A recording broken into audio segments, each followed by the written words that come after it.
Yes, I will be helping Joe this afternoon answer all of your tax queries. Absolutely. So no pressure or anything from Joe, but we'll do the best we can to help. Okay, so hang on one second. More people coming in. We'll just give it another couple of minutes while there's more people joining. And then what we'll do, like I say, there's quite a few people signed on, but there's also people that have asked us to record this because they can't make it, they're working. But it's like I say, it's so nice to see so many faces that we saw at the show. Gemma's there as well. I can see Gemma. Many of you will recognize her. You saw her gorgeous face at the show as well. Hi. Oh God, we have to get her on mute, otherwise she'll never shut up. Oh, be quiet. I've got to turn it on mute anyway, guys, because I've got 3 mad dogs that have just come in the house. So I'll mute now, Joe. Thanks. Oh, it's like ding dong Avon calling constantly.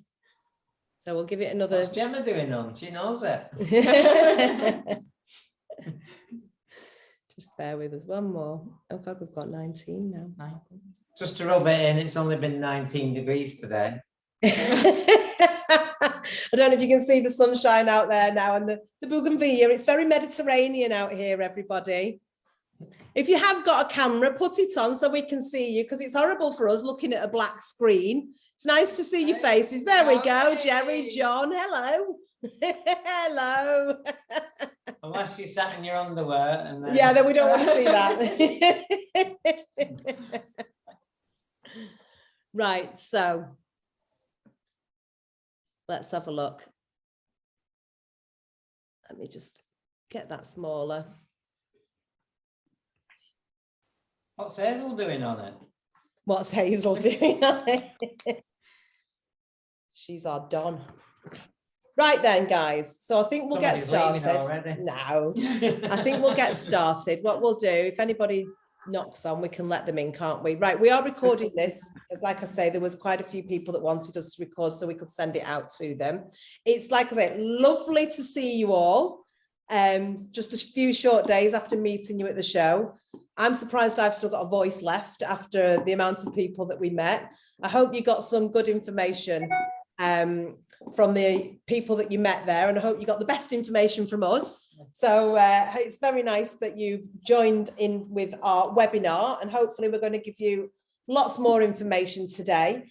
The run through that we're going to go, the run through that we're going to do now for you is basically to give you as much information as we can about moving to or buying in Spain, give you a brief synopsis of who we are, what we do, Hazel as well, to give you a brief synopsis who she is and her company and what she does.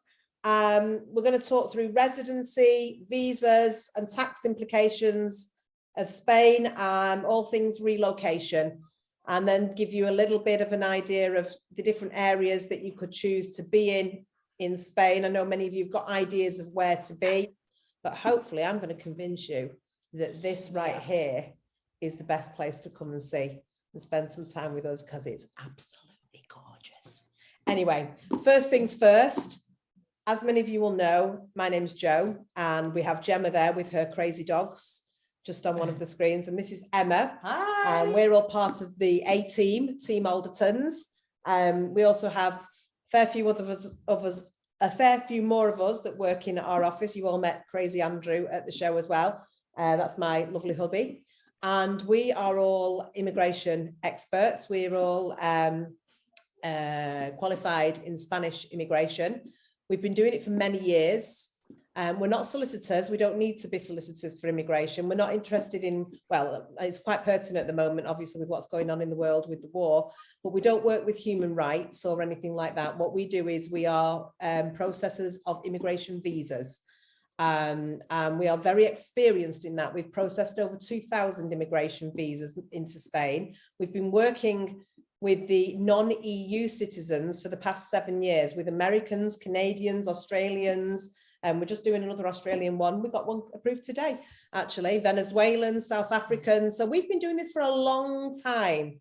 And it just so happens that you lovely Brits all joined this club on the onset of Brexit. And we sort of know what you have to do now in order to get that process sorted. So myself and Emma are the ladies to talk to with regards to that. And then Hazel is the lady that you need to be speaking to with regards to the tax implications of moving over to Spain before we go down the visa. Let me just admit that lady, the visa option. So Aldertons Aldertons and HCS and Hazel's company, we work hand in hand in order to make sure it's a smooth process for you and that you do everything correctly and nothing comes to bite you in the bum later on, so that you're actually getting it all done 100% correctly. And yeah, like I say, nothing comes to bite you in the bum, so that yeah, you can have a nice life over here with everything prepared just the right way. All right. So yeah, Hazel, do you want to give a quick, I'll say hi to everybody who's here and let people know who you are. Of course. So hello everyone again, for those that weren't here when I said this just a little earlier. It's lovely to meet everybody. And yeah, as Jo said, she's the visa expert. She's the one that gets you here, gets the visa, gives you the right to live, possibly live, work, whatever type of visa you get. And she will also find you the most fabulous property. And once you have your visa, will be able to guide you through the tax. I'm a little bit qualified accountant in England. I came here 16 years ago.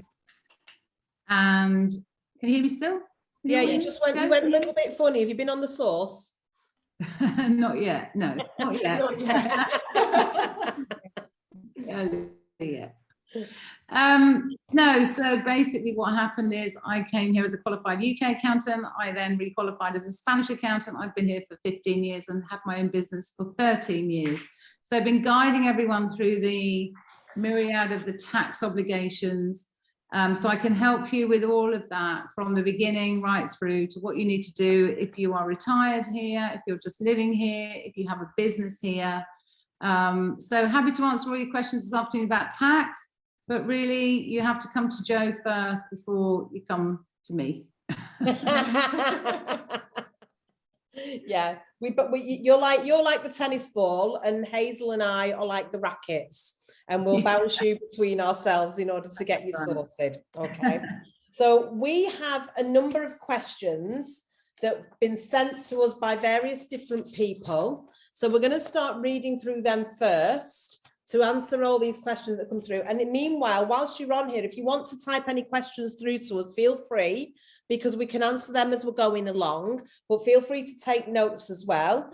And then at the end of this, we'll talk to you about the different options that you have. And again, this is just information for you guys. And then hopefully, if any of you want a one-on-one session with us, with myself, Hazel, with Emma, then you can book that in with us. And we do offer these one-on-one sessions to talk about your specific circumstances, how to best get you out here, and how to make sure that, you know, if you've got, I mean, many of you are going to be retired, we understand that, but many of you are not retired, you're not retirement age, you might need to work, and in that case, that's where we need to go down a self-employment visa or something. That's where Hazel can come in as, you know, working and putting together the business plan in order to make sure that we can conseguir, that's Spanish, I'm going into my Spanish again, to achieve the right visa for you. All right, so we'll work through that.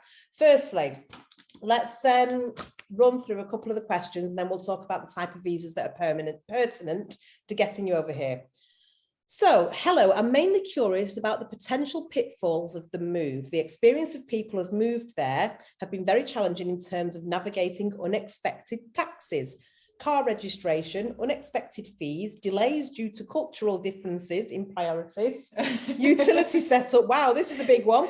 I don't have a ton of money. Well, okay, but I have enough saved to survive a couple of years without working. That's fine, we understand that. Based on a couple of friends who've experienced their budget completely blow up and stymie some of their plans considerably, I'm wondering what the average cost of the relocation may be, and are there specific things to keep my eye on? Taxes in the first 2 years is one of the big concerns. Should I talk to a tax expert? Well, obviously that is Hazel. Who asked the question, Jo? Who asked the question? I can't hear you. Who asked the question? Are they on the call? No, this is one that's been sent through from somebody who's joining in later on. So basically, this is curious about the pitfalls of moving, the experience of people who've moved there, challenging in terms of navigating unexpected taxes and car registration. Well, one of the things at the moment, because of post-Brexit, one of the problems is that we don't have, you have importation taxes now to pay if you're going to be bringing your car over. Now, we are DGT registered agents, and DGT is the name for what we know in the UK as the DVLA. Okay, so it's the equivalent of the DVLA. And we are DGT registered agents, so we do the importation of vehicles for you if you are so attached to your car that you really want to bring it to Spain with you. However, it's something that has drastically changed since post-Brexit. We don't tend, I think we've only done two really post-Brexit, whereas we used to do them on a weekly basis because of the taxes that you do have to pay now to import them. So we're finding most people now are selling them before they move over here. But one of the things that you can do before you decide to move over here is give us a shout, give us a call, send through your copy of your V5. We will then run it through the system here to tell you what the import tax would be on that car. So you can make your mind up, and we'll give you a precise figure. Just correct me on that. There is something else. You've got the import taxes. So what we do is we can calculate that for you, and then you can have to decide whether you're attached to your car. If you decide that you are attached to the car, then what we do is we'll then calculate all the other taxes that are associated. But what it is the import tax can be the one that pushes that price up. So we'll calculate that for you, send through the V5, we'll calculate that import tax, and then we can work from there. And what other taxes are involved? So you've got the import tax, and then you've also got the it's like the change of name, not change of name, the change of plate taxes that are associated. So they're all sort of small taxes that are associated. The import tax is the one that it can be quite considerable depending on the type of vehicle, the age of the vehicle, the emissions. So that's why the V5 is really important in that case. So send it through and we'll give you the quote for that import tax, and then you can make the decision on whether you want to bring the car over or not. Okay. Yeah, like Emma was saying, then there are charges to have the headlights adjusted. There are charges to get the matriculo, which is the number plate changed. Lots of little taxes that do add up, but the big one is the importation tax and the aduana, which is the customs tax, which is attached to it. So, but we can give you a fixed quote on a car. You just need to send that through to us. Unexpected fees is covered by that. Delays due to cultural differences in priorities. I'm not really sure what that actually means. Utility setup, we would do that for you as relocation agents. So when you're moving over to Spain, your utility fees are things like, so to give you a rundown, you would have things as we're used to in the UK, council tax. That is known as IBI over here in Spain, IBI, okay? And your IBI is drastically different to what it would be in the UK. For example, I'm in a 3-bedroom villa with a pool here, and my IBI is around about €100 a month, just under, or just over, sorry, 110 euros a month I pay. And then I would pay about €100 a month, 110 euros a month at the moment. Electricity, I'll let you know how much that is in a few months' time when that starts going up with whatever is going on in the world as well. So my bills all in all are about 200 to 250 euros a month, depending on the time of year, how much air conditioning I'm using. My gas I hardly use because I have a pellet burner.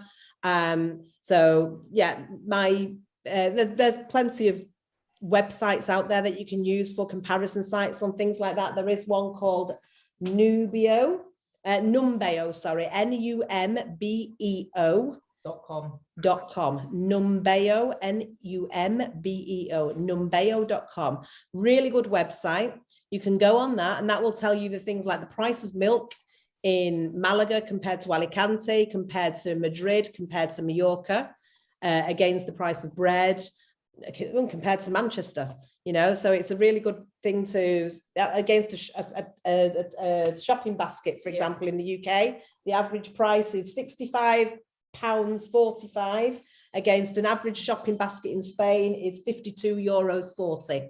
So, and just before we did this, we actually did I took a photo today of our petrol pump, which happens to be right next door to our office. And I thought, oh, this will be handy for the webinar. So hang on a sec. She ran out. I ran out, She took a ran out with the picture. camera. I took a picture. So for all of you who are interested in the price of petrol, then diesel is €1.81 today. I don't know if you can see that, if that comes across. Diesel is €1.81 and Euro Super, which is the unleaded, is €1.88. So I don't know how that compares to the UK. I'm assuming it's cheaper, but just. But that's a litre, whereas yours is a gallon in the UK. So in litres, oh, is it a litre now? Yeah. Ah, right. Okay. So yeah. Okay, so there you go.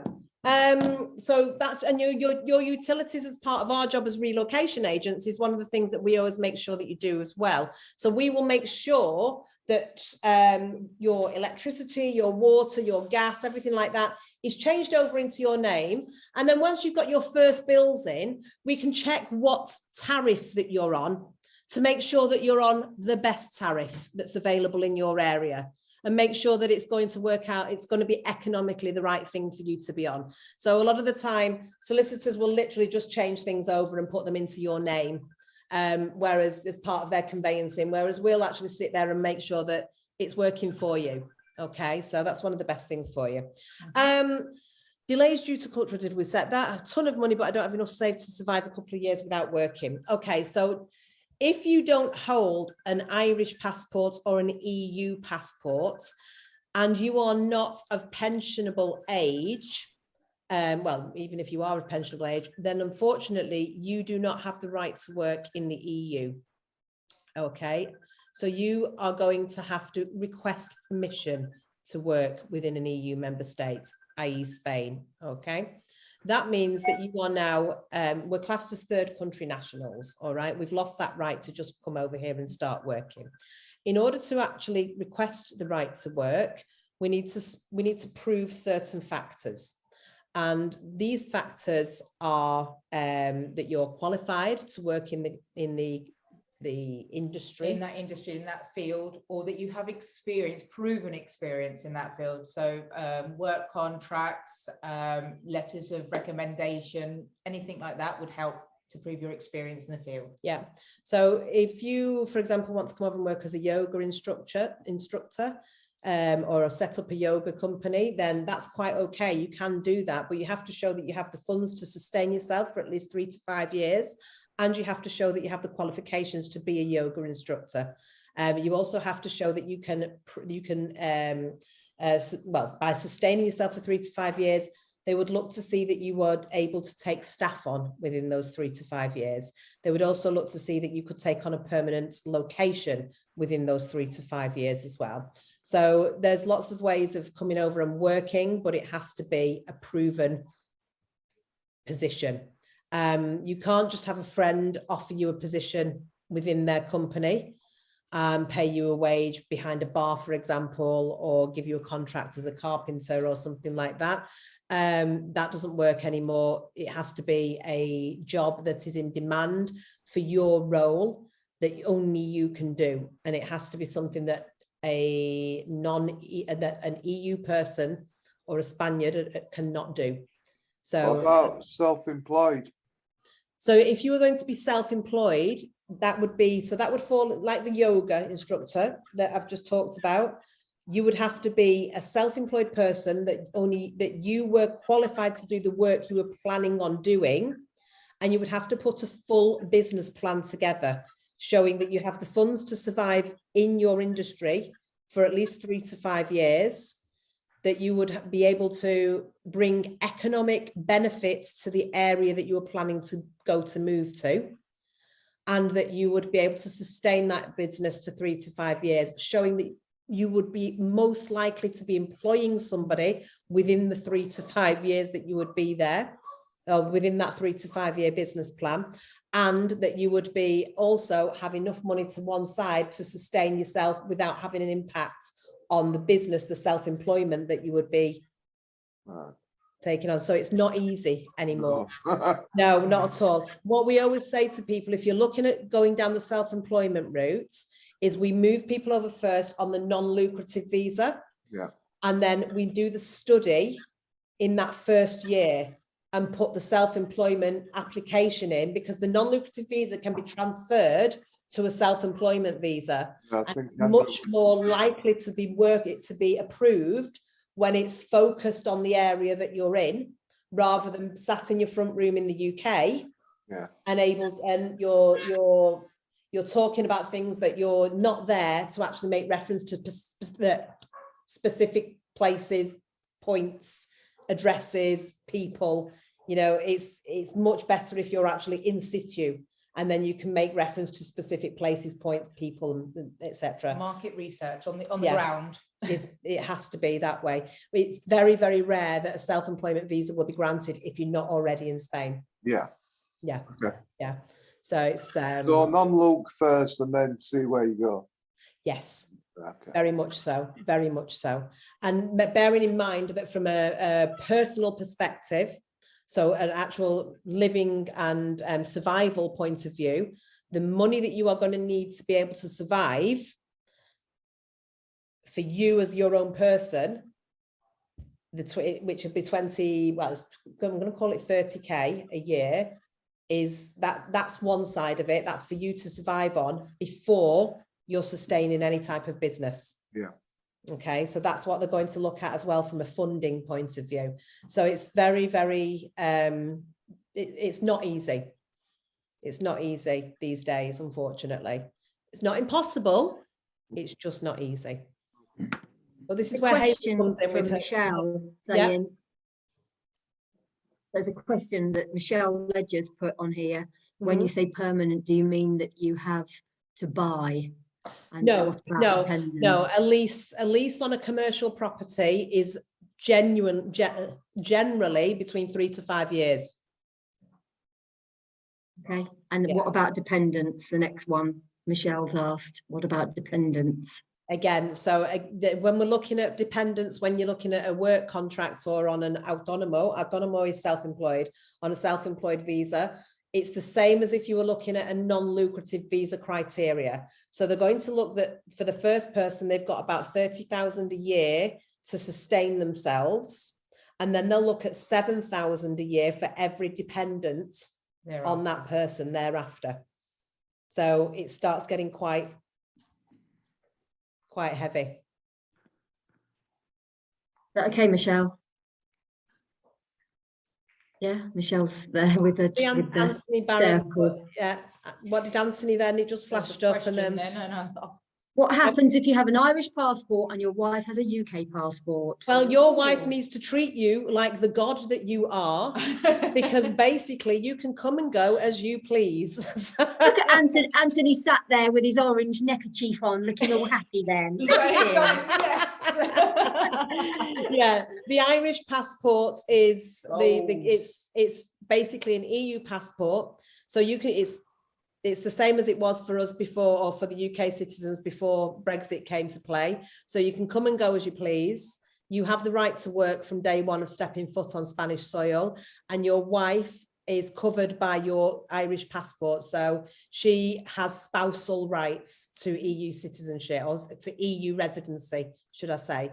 So you do still have to register as residents. So you're allowed, the Schengen rules come into play for anybody, that's EU or non-EU. So once you've been in the EU zone for 90 days, you have to register as residents, okay? And then once you've been there for 183 days, you have to register as fiscal residents, which is where Hazel comes in. And that's when she takes over and starts having to declare your taxes and doing your tax returns. But once you've been there for 90 days, you have to go on what's called the EU residence register. All right. So as an EU resident, you would do that. Your spouse, your wife in your case, would then have to register as a spouse of an EU citizen. All right. She would then get given a TIE card. Okay, which obviously we could help with all of that. You would get given a green. Andrew's getting all excited. Andrew's got a TIE card. He's very proud of it and he likes showing it at every single opportunity. So, breakfast in bed every day. Yeah, you get that. Okay, that's the TIE card for anybody who's a non-EU citizen. And as an Irish passport holder, you get the green card. So yeah, and that green card gives you the ability to come and go as you please. So yeah, you need to be not getting divorced anytime soon. And your spouse will have the ability to work from day one. Michelle has also asked, do you have to have a commercial property? Can you not work from your home? Yeah, so this is again, Hazel. You can work from home when you're starting out as autonomo. As part of your business plan, you can build that in. But in order to get the business plan approved, because okay, do you want to just explain this better? With the business plan, you've got between 3 and 5 years that you need to prove. Okay, the immigration wants to be able to see that your business, how you're going to be projecting that business out. So you can start off working from home, that's not a problem. However, they want to see that you're going to try and expand that business. So say, for example, in the business plan, on the 3rd year, I would like to be able to rent a commercial property in this area, you know, after market research, this is what I want to do. And that's built into your business plan. They're not looking at on the 3rd year exactly. They need to be able to see that you're sticking to that business plan as much as feasibly possible. Okay, so whilst you're saying, right, on the 3rd year I want to do this, if by the 2nd year you can do it, fantastic. If it takes you a few more months, half a year longer to get on that ladder to get a commercial property, fine. It's just got to be built into the plan. You've got to build it into the plan. You've got to show them that you've got that future and you're going to be building it up. Yeah. Well, what they want to see is it's got longevity. Yeah. Okay. They don't want, what they're trying to do is remove the uncertainty. Yeah. And the mass low income workforce, because there's already mass low income workforce coming through from the EU with the ability and the free movement of people. Then anybody can come over and work as a barman, as a pool man, a pool cleaner, or anything like that. And that is the freedom of the EU to be able to rock up anywhere you want and just do that.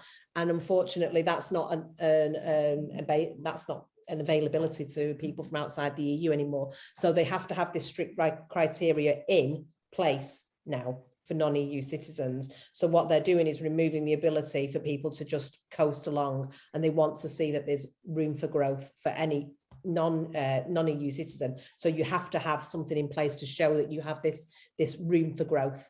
Now, in order to be granted the autonomo visa, the self-employment visa, this very in-depth business plan has to be produced, and it has to be submitted to a board of approvers, which are appointed by the Spanish government.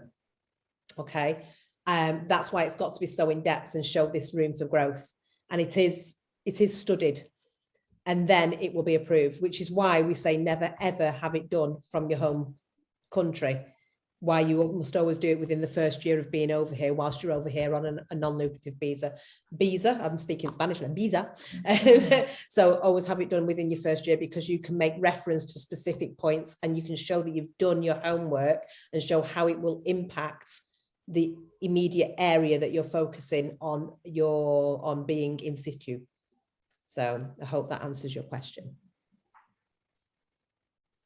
Okay.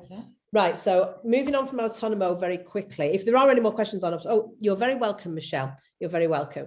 If you have questions and you want help on the autonomo, by the way, feel free to contact us, because with Hazel, I'm sure Hazel, you agree with that, don't you? Yeah. Hazel's here to help with that. We work very closely with Hazel on that. Hazel's absolutely a whiz kid on putting business plans together, may I just add. So that is her expertise. She, say again, sorry, Hayes. No, I was going to say I can help you with that. We can help you put a business plan together, and obviously Joe will tell us what we need to put in it to fulfill the requirements of the visa. But yeah, numbers, a little bit of, you know, information. We can put a plan together for you, so Yeah. no problem. Finance side and filling out the numbers is exactly where Hazel comes in. So it's you know, you've, like I say, you've got the A team on side here. So this is what we do. Right. So moving on from the autonomo and the ability to work over there and get your family over there, that side, we then come on to the non-lucrative visa, which is by far and away the most applied for visa that's out there. This is quite often known as the retirement visa. Many people think it is just for retirees, and it absolutely is not. It just basically means you're not allowed to earn on that visa. It's non-lucrative. Okay. So you can have little rich kids who are getting grants from mummy and daddy. They can come over and earn on a non-lucrative visa. And you can also have retirement people, you know, people who are jubilada, pensioners on the retirement visa as well. So it's for everybody, but you have to not be earning. Now, not be earning doesn't mean that you can't have money coming in. And many people think it's just people who have a pension and that's it. It's not. If you have a house or houses that are rented out in the UK or anywhere in the world, that is classed as passive income. That can be used as income towards a non-lucrative visa, okay? Because you're not actually physically going out and earning that money. Hello. Hello, hello, where did that voice come from? Yeah, no, thank you. Hello. Is that for me? Oh no. I think you. I don't know who it was. Oh, it's Glyn. I'm going to mute him. There we go. Glyn's got somebody come to the door. Okay. So yeah, you just can't actually be earning. So you can be renting a house out or houses out in the UK. You can have money coming in from stocks and shares, and the interest earned from that money, from those savings, can go towards your non-lucrative visa application. Emma, I'm going to let you. Yeah. Emma applies for non-lucrative visas from morning till evening on a daily basis. So this is our. And I love the fact that you all went to Manchester, because Manchester Consulate happens to be one of my favourites. Yeah. I have got contacts. I have a good working relationship with Manchester, so yay! Okay, the other thing that you can do to prove income is if you do have a company in the UK, you can present non-participating shares.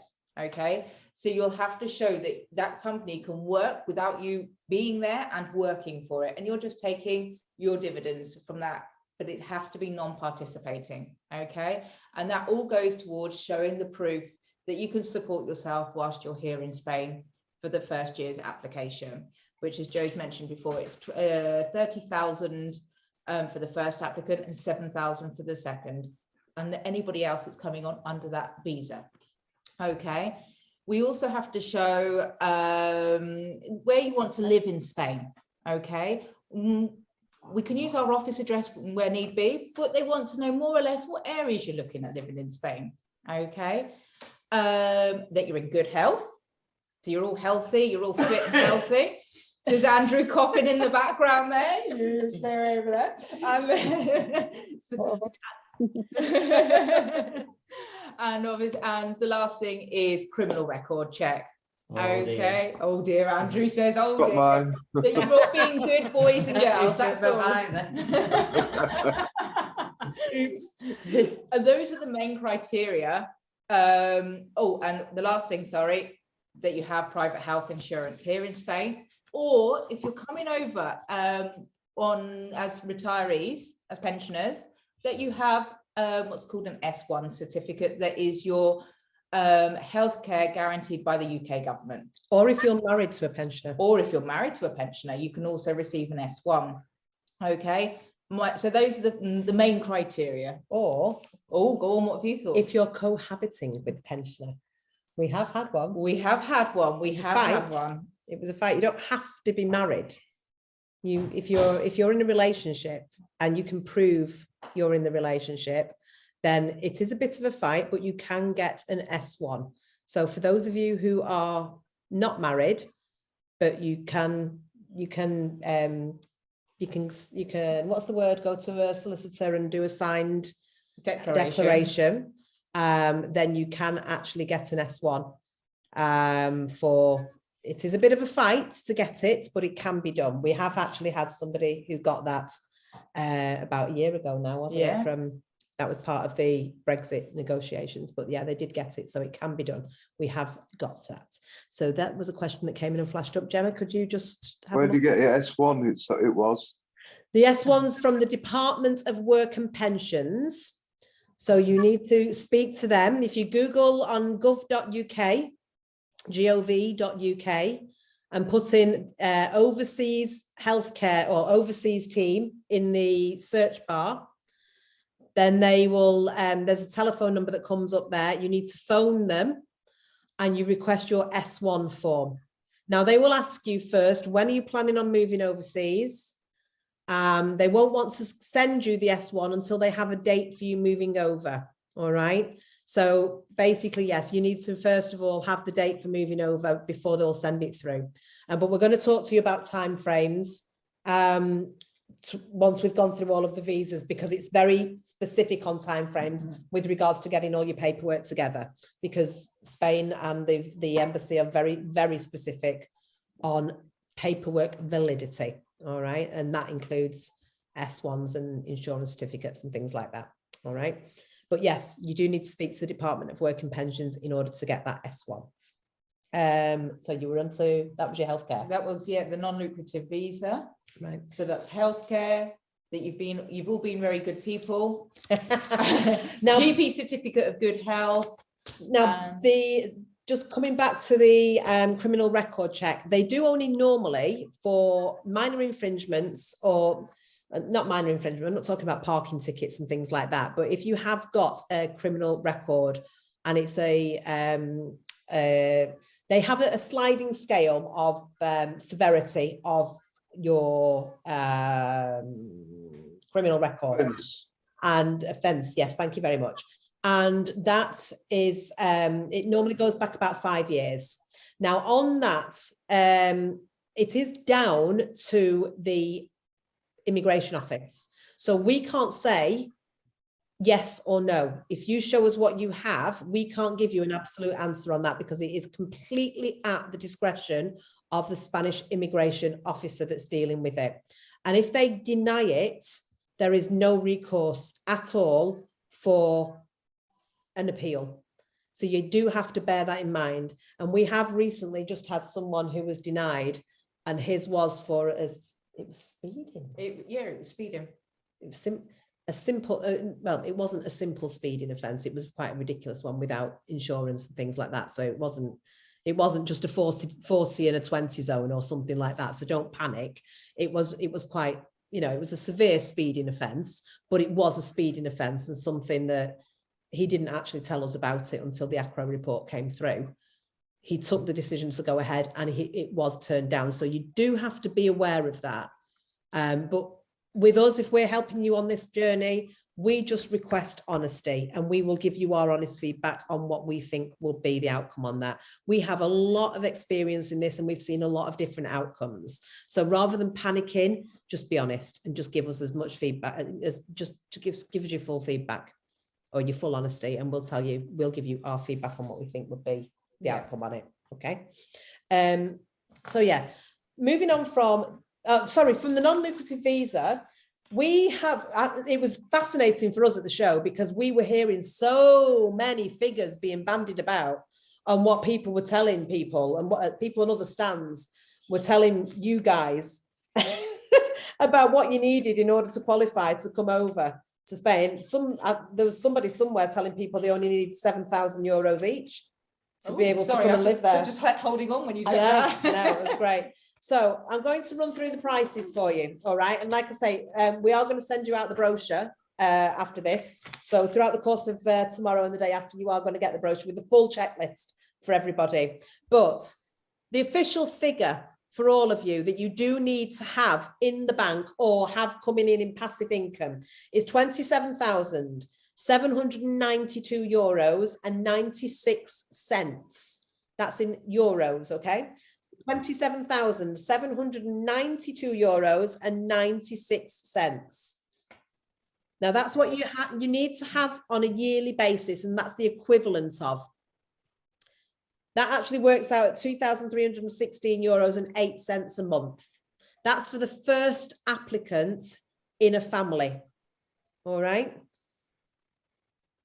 Now, if there's other people in that family come in, every other person in that family will have to have €6,948.24. Okay. So basically, what we always say is if there's a couple, if there's two of you applying, then if you make it €37,000, you've got more than enough. And that's for the first year. Okay. Yes, that's, well, for sisters, no. For sisters, Jane, unfortunately, that's each. So that's 27,000 or 28,000 each, unfortunately. Unless there is one way around that, and you can do a civil partnership.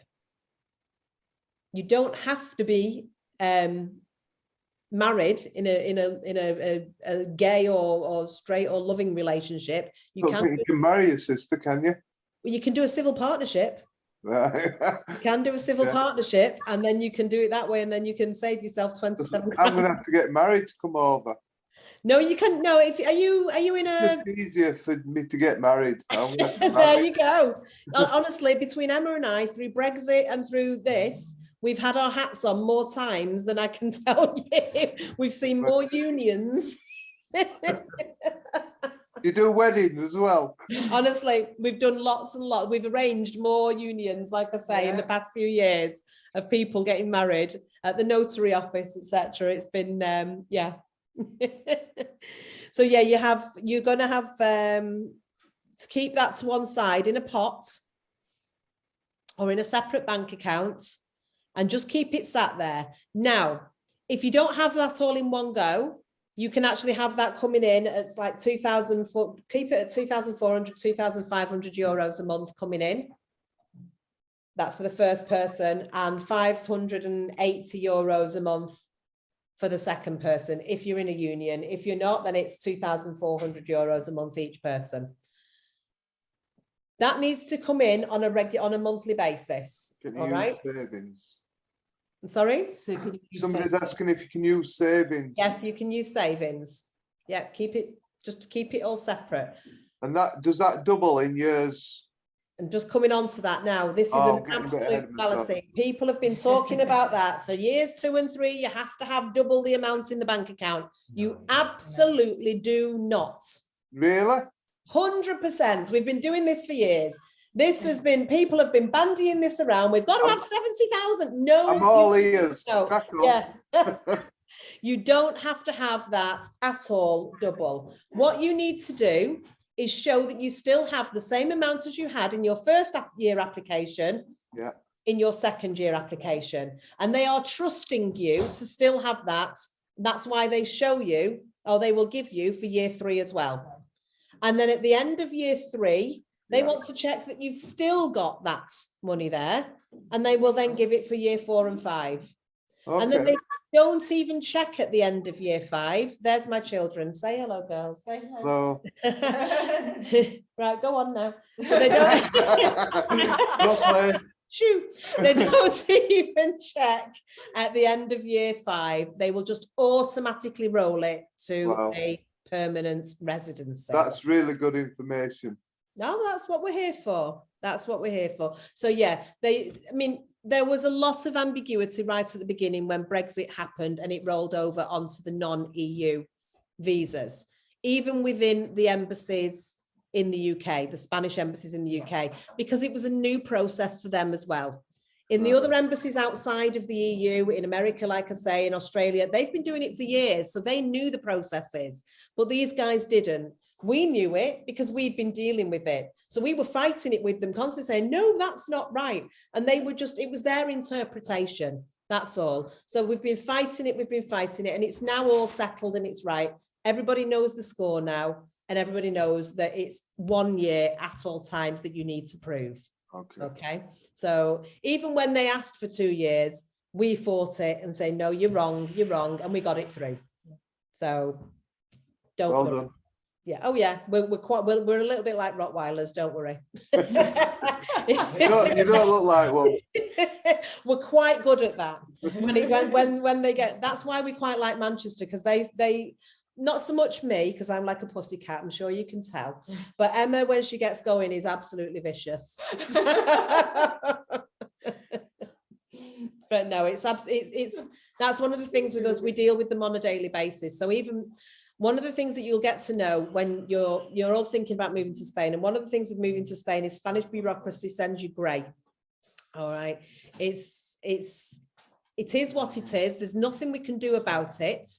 It is a necessary evil of moving to any new country. Bureaucracy and immigration, no matter what country you're going to, is never a walk in the park. That's what we're here for. It's what we're here for. It's what we for good or bad. Hazel chose to go into taxes. We chose to go into immigration. We drink this on a regular basis to help us cope. And basically, we decided that we would help you guys deal with it as well. And during our times dealing with it, we have built up plenty of contacts within the embassies and within the embassies. Sorry, my daughter's decided to cook carrots in the middle of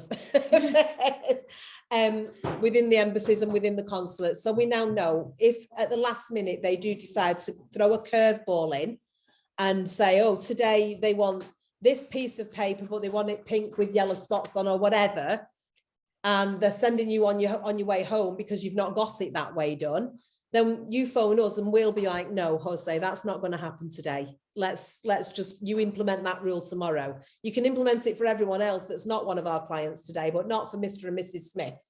That they've turned up today and you're going to take it today. So we normally get that stay of appeal on that day, and we can work that way. So it's in Spain, everything is very much a case of who you know, not what you know.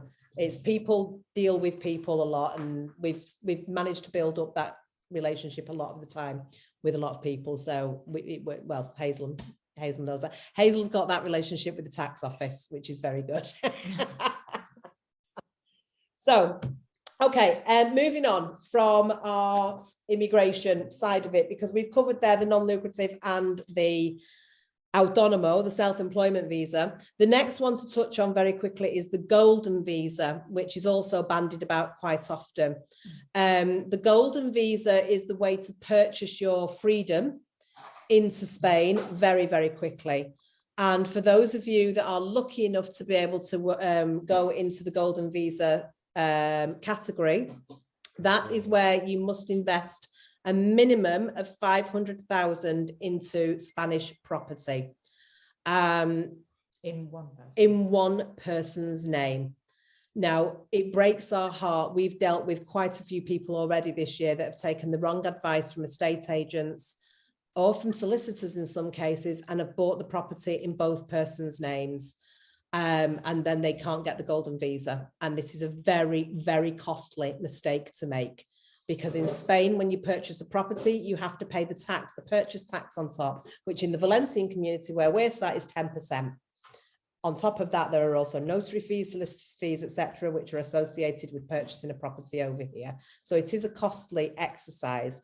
Now, when you purchase a property over here, even if you've made a mistake and you want to then transfer it into your partner's name, a share of it to make a 500,000 investment, there's another 10% tax on top of that, plus notary fees, plus solicitors fees in order to do it, etc. So you want to make sure you're getting that done at the time and make sure it's all in one person's name.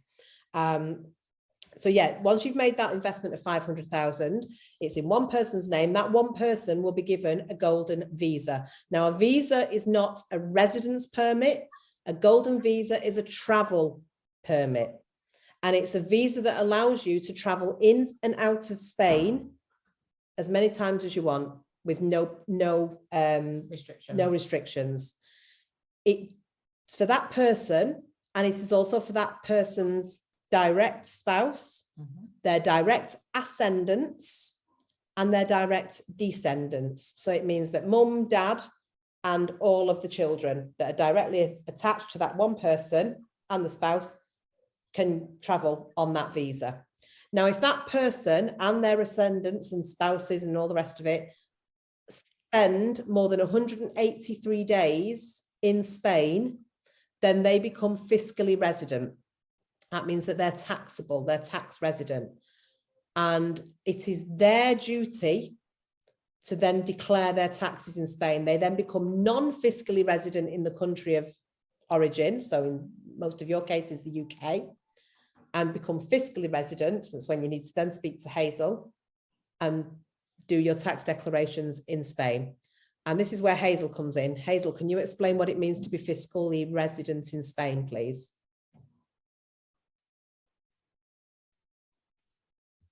Hazel, Hang on mute. Hello?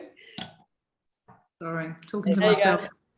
Okay, so basically when you get your legal residency, which is the visa that Joe's talking about, whichever one you get, and you come to live here for more than 6 months in any calendar year, which is the Spanish tax year, very simple, you become tax resident. When you become tax resident in Spain, it's very common, along with a lot of other developed countries, that Spain are going to tax you on your worldwide assets and income. Okay. Now, there are some tax treaties in the world and there are certain exemptions here and there, but it's not a choice. So if you live here, you pay your tax here. Okay, so that would be on everything you earn, wherever it's paid, because residence and tax go hand in hand.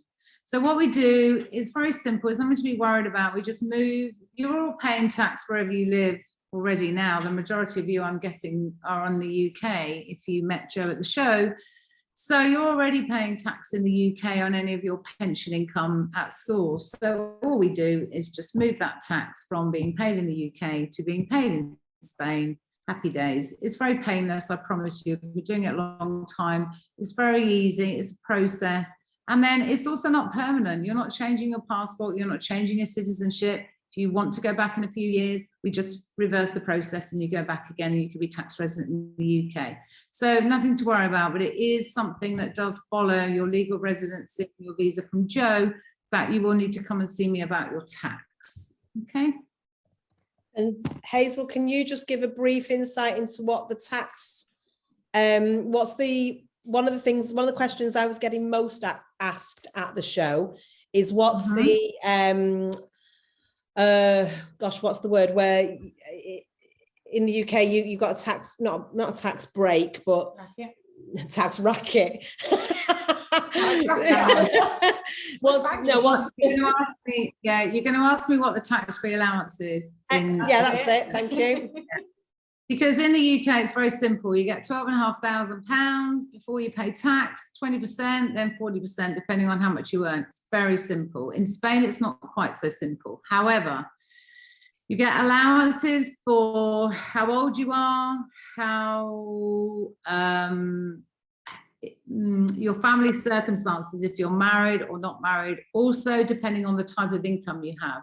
But for example, if you are both earning pension income, then you will have a base allowance. Depending on your age, it will be somewhere between 5,500 and nearly 8,000 euros, depending on how old you are. Then you end up on top of that with a 2,000 euro fixed allowance for having work and pension income. And then there is a means tested low income allowance on top of that for anyone who is earning anything on pension income up to 16,000 euros. So it's not quite as simple as saying, well, there's your 12,500 tax-free lump sum. But if the majority of you are coming on pension income, then those are the allowances that will apply.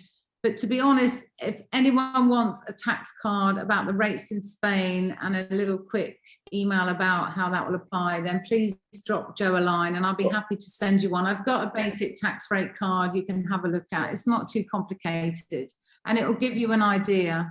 I wish I could tell you it was one thing. Spain just makes it slightly more complicated because depending on the type of income you have and the amount you have, there are still means tested allowances. Okay, so that's quite okay. So that would be really good if people drop me a line or send the email or drop us a line through to Gemma, and we'll send that card out to you because that would be really helpful to a lot of people, I think, because that was definitely the question that was getting sent through to, or getting asked to me time and time and time again at the show. And I kept saying, I'm not taxed. I'm not taxed. Go on, sorry. You get taxed on savings. Hazel. Sorry, my love. Do you get taxed on savings? Taxed on savings.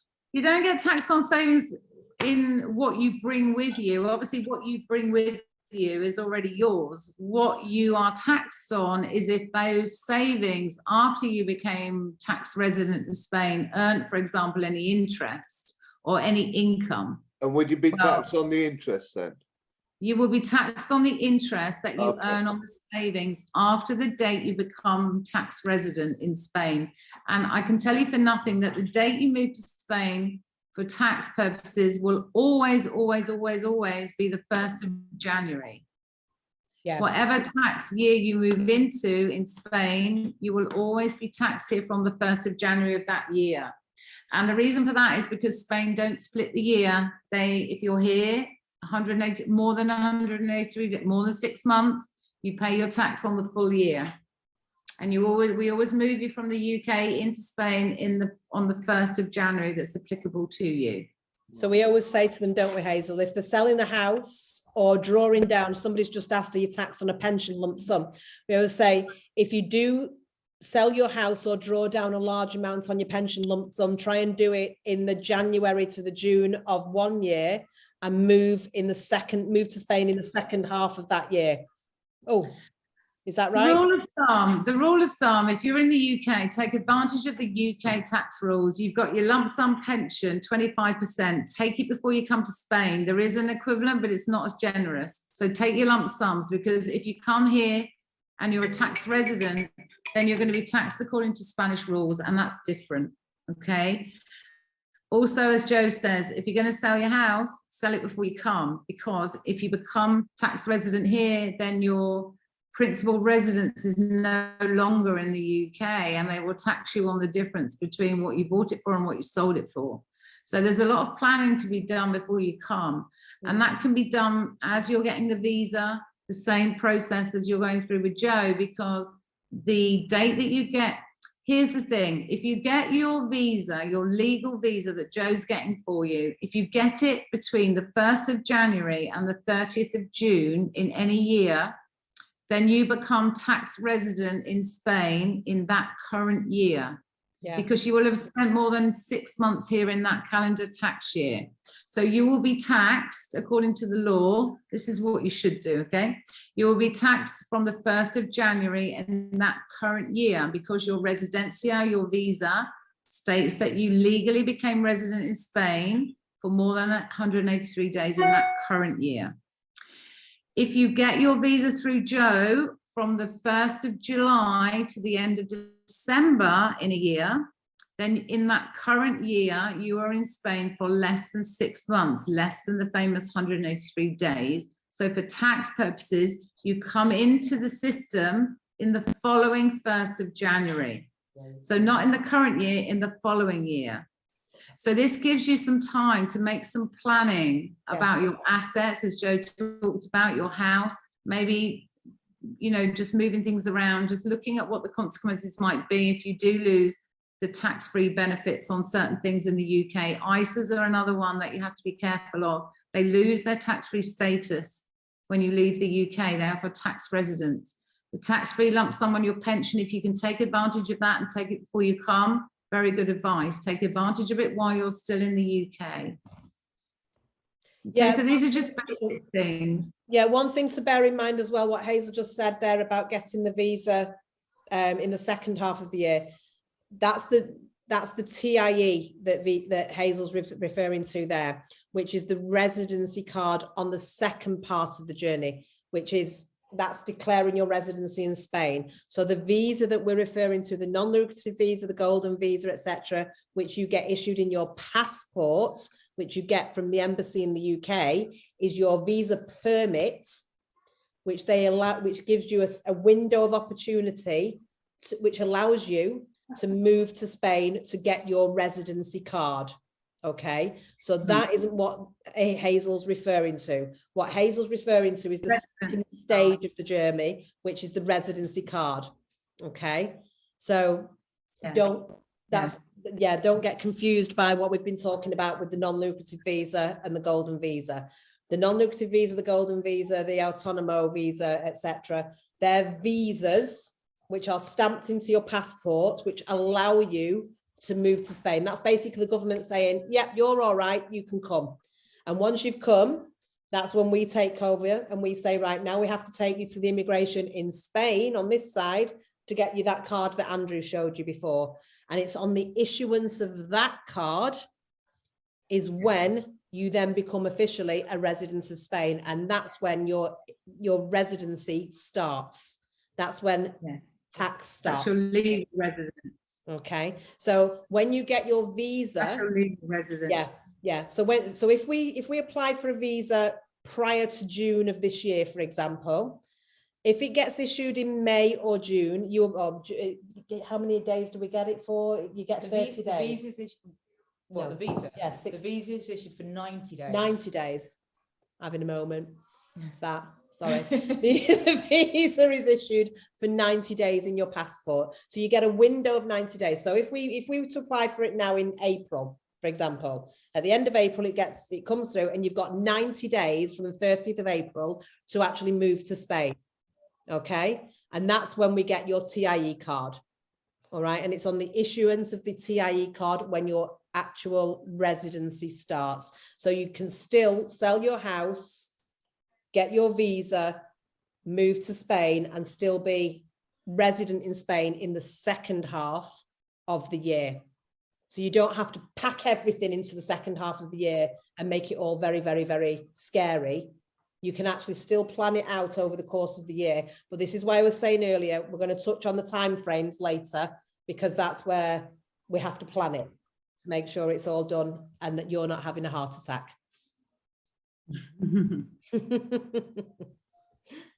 There's one thing that I would like to add. The golden visa, when it's issued from the consulate, okay, it's valid for 1 year. Yeah. However, if you're in Spain and you've purchased that property and you're here on those 90 days and we can put your application in, it's then valid for 2 years. Okay, so that's and the cost in the consulate, there is a cost for every consulate process, and the cost, I think it's £1,700 for the first applicant on a golden visa. Whereas if I make the application from here, it's €73. Okay, so it's always beneficial that if once you've purchased that property and it's gone through the notary, that I put your application whilst you're here in Spain in your 90 days allowance on that Schengen visa.